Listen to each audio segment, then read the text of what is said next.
you could play any character in this game. We kind of got bit in the butt for this because you could play as Mary Jane. I think Metal Gear influenced us probably as much as any developer at that time making a video game. Spidey and Goblin, for the most part, were the same exact skeleton with just a different skin sitting on it. Like, oh yeah, I don't think we even thought about it. Like, I don't think our playtesters even caught that as a bug, because playing as other skins wasn't considered like a main level, like, kind of bug for us. There's something about PS2 graphics and the number of polys that you can have. You could get away with, some of that stuff back then.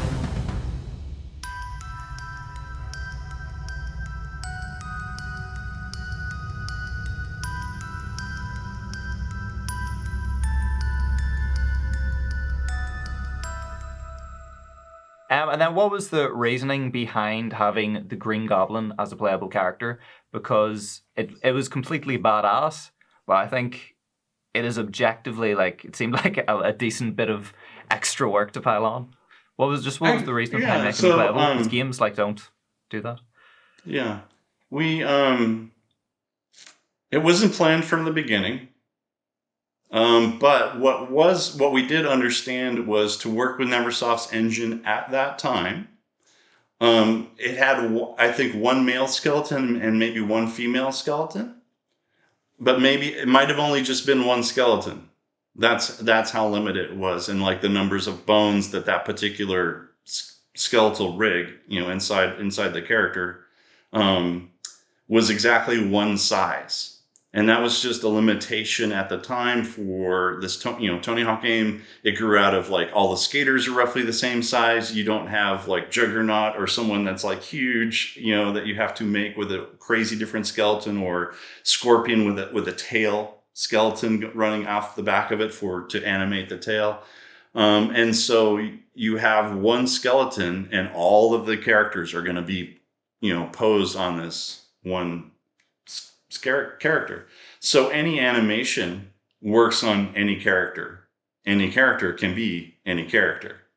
So we can test the game with Mary Jane web slinging her way through the city by just, like, loading her up, like which character you want to load, because they just will play all of the various different animations. So that just came through serendipity of, using Neversoft's engine. It had that ability to do that.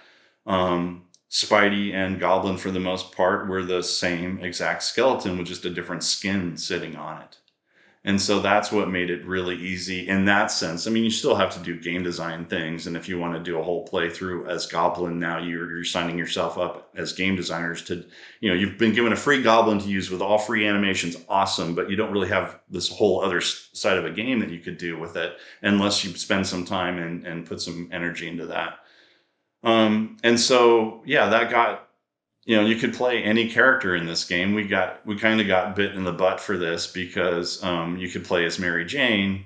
And so one of the things was you could play through the whole game as Mary Jane, get to the big ending scene at the end of the bridge, and then, Spidey kisses Mary Jane. But if you're playing as Mary Jane kisses Mary Jane, and all the hoopla around all of that, when it was really just, oh, look, they're the same skeletons. We can have some fun by like load up a different character. You want to play as a different suited Spidey? Like, we would have loved to have had, like, a whole ton of Spidey suits, like all of the various different, like, Spideys throughout the years would have been great. We didn't have time for it all. But yeah, we had the ability to switch it around. I think the game designers were just like, we need to do something with this, because again, we're trying to make the most out of a product with 6 months.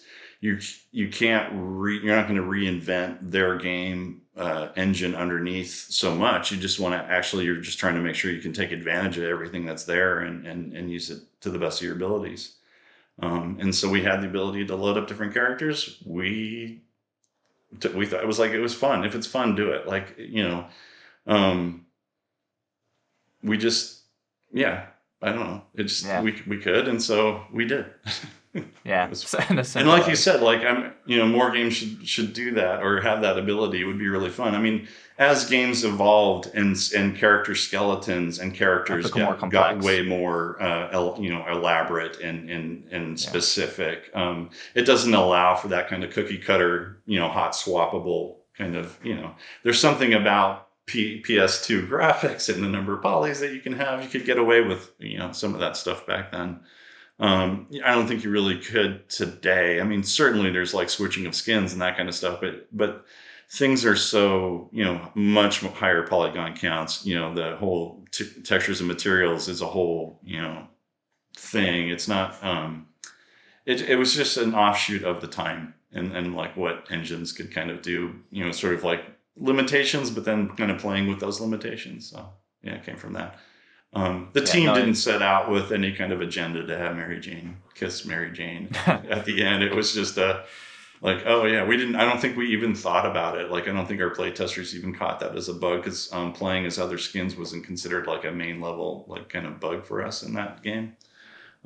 Yeah, but yeah, it definitely would have been annoying. Just at the end, it's like, oh, they kiss. And I was like, we have an entire game that you could say things about. That like laser focus on that one like silly thing. It's just like, oh. Hey, gamers. Yeah, true. So was Metal Gear Solid an inspiration for any parts of the game? I say this namely because you had a lot of stealth mechanics in the game. There was the VR training modes, and then the final boss in the Oscorp sections is Oscorp's ultimate weapon, which kind of is like a giant Metal Gear of sorts. Yeah. I think Metal Gear influenced us probably as much as any developer at that time making a video game. I mean, there was a while there where, I've been in games so long that we would be working on a game and everyone would compare everything to Doom. Is it like Doom? Or, we should do that thing like they do in Doom. And so Doom was a huge influence, and then Metal Gear Solid, which was a huge influence. But it wasn't like we set out like, oh, we should just do the Metal Gear thing. Like I don't know if I think that Neversoft in their engine, and I'm fuzzy on this, so I could be wrong. I think they had something in there for like a big character, and we wanted to try to like take advantage of that. The idea for the vultures, little spider hunters, the little mechanical spiders was my idea. But then I think it evolved eventually to kind of like, we'll have the big daddy one of that, inside Oscorp. I don't know. I don't know. I kind of lost my train of thought there, where I was going with that. Well, what was the I guess just the inspiration for the the Big Daddy Spider for Oscorp's ultimate weapon, or was it just we want something big that shoots lots of stuff?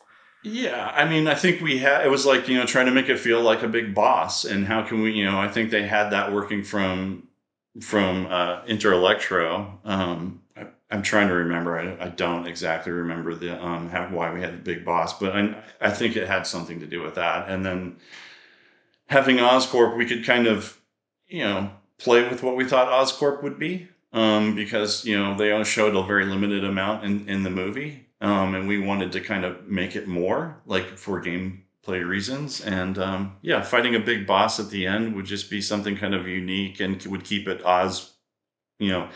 it's not having to dip into Marvel stuff and saying, hey, we want to change your stuff. It's like, well, we came up with a game thing that fits in that world, and they were okay with it, kind of thing. So yeah, that was awesome. I don't have the best answer there for you. Sorry.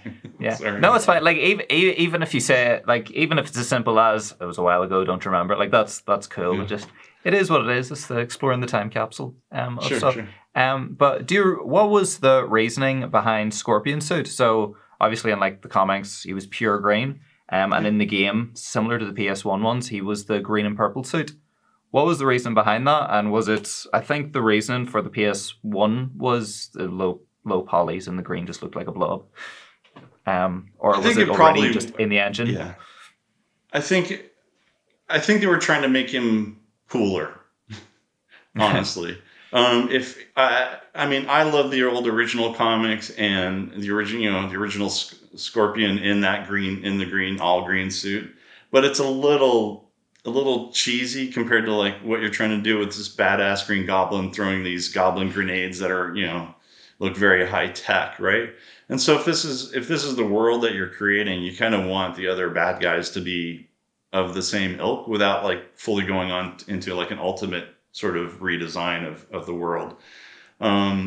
So I think it was really just trying to make Scorpion, again, as probably a carryover of what they had from Inter-Electro. But then again, for the same reasons you mentioned, like, you know, a blob of green on the screen just, you know, isn't going to read as well as having the, you know, the segmented up suit and being able to see those, you know, various different parts and things like that. Yeah.